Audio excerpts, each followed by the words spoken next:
Nação bugrina, torcedores, muito boa tarde. Meu nome é Raí, sou coordenador médico do Guarani Futebol Clube e vim aqui para dizer que nós acreditamos no protocolo médico criado pelos médicos da Federação Paulista de Futebol e pelos médicos dos clubes. Nós confiamos nas nossas práticas diárias e faremos o possível, juntamente com os demais colegas médicos, para a manutenção da nossa competição. Fique em casa, use máscara e higienize suas mãos. Um abraço a todos.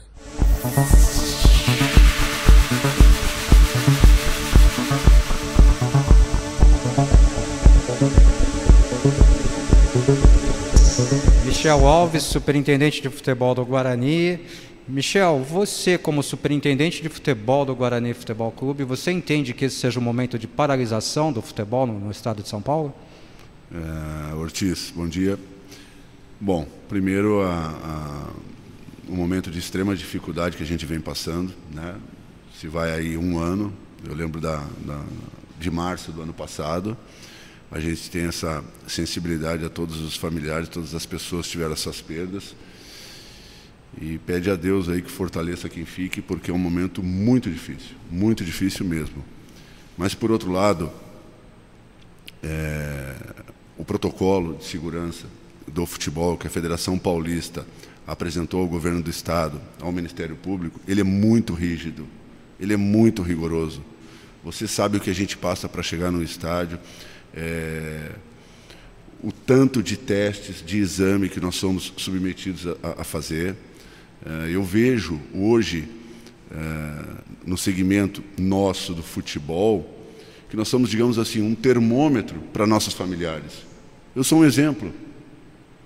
Eu quando fiz o teste do PCR do Covid, que nós somos submetidos, e sinalizou positivo, eu nem para minha casa fui. Então, eu protegi a minha família, eu protegi a minha esposa, eu protegi o meu filho, eu protegi eles, assim como todos. Então, assim, a gente serve como um balizador, digamos assim, para nossos familiares.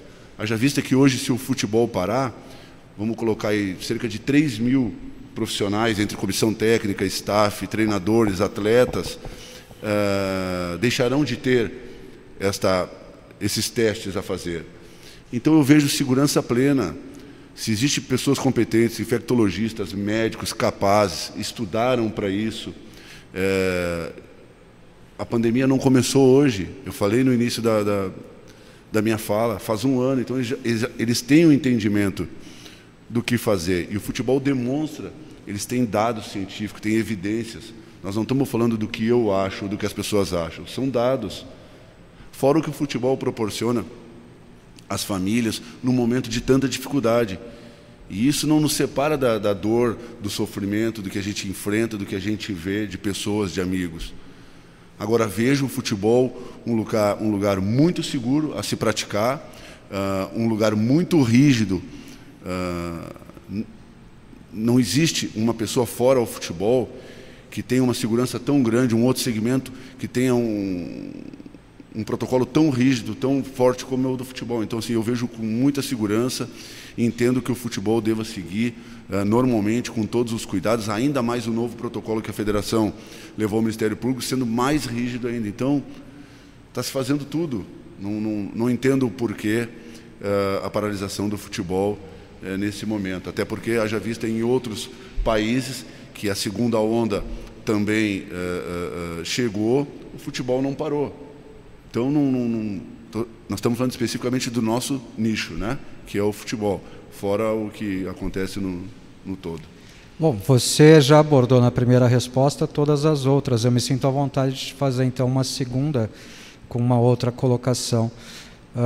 Nós podemos dizer, Michel, que o ideal seria que as nossas autoridades, ao invés de interromperem a prática do futebol, que elas tentassem de alguma forma levar o exemplo do protocolo do futebol para a sociedade?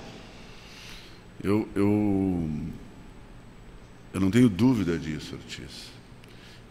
Qual é a preocupação que hoje eu vejo, que nós temos, e eu tenho com a minha família? Eu tenho uma mãe de 60 anos e falo com ela diariamente, eu tenho uma sogra de 78, eu tenho sogro, que são pessoas idosas, que eu tenho um grande cuidado, eu tenho pessoas com comorbidades na minha casa, na minha família, que eu tenho uma preocupação gigante. E o fato de quando eu fiz o teste e positivei, isso foi um cuidado gigante que eu tive da minha família em função dessa comorbidade. Então, o que eu digo, eu acho que a preocupação hoje que a gente vive, esse momento muito delicado, mas nós temos que canalizar no que de fato a gente precisa. A gente precisa de mais leitos de UTIs, a gente precisa de mais hospital de campanha. Nós temos há 1 ano isso. Talvez não seja a demanda esteja tão grande, mas isso não pode faltar, né? Minimamente, todos os recursos que são liberados para esse investimento na área de saúde, num momento desse, que é um momento excepcional, a população não poderia estar agonizando, ou o futebol ser um núcleo no qual você vai discutir com todo esse protocolo, sendo que a gente tem muito mais coisas a estar atento, como trazer de alguma maneira mais rápida as vacinas, como você gerar mais leitos, mais respiradores. É isso que a sociedade, é isso que o povo precisa, é isso que eu desejo, qualquer ser humano normal.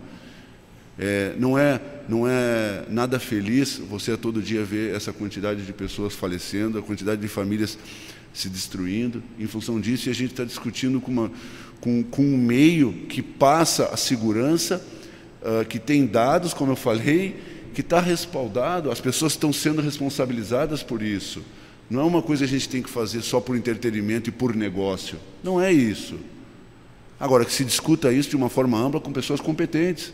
Talvez nem eu seja essa pessoa competente para falar sobre isso. Eu falo pelo que a gente está no dia a dia, você, a quem acompanha o futebol e tá por dentro desses assuntos. Então, eu acho que o futebol ele dá um exemplo de cuidado, de protocolo e de segurança do que deve ser feito. E eu sei que palavras às vezes convencem, mas exemplo arrasta.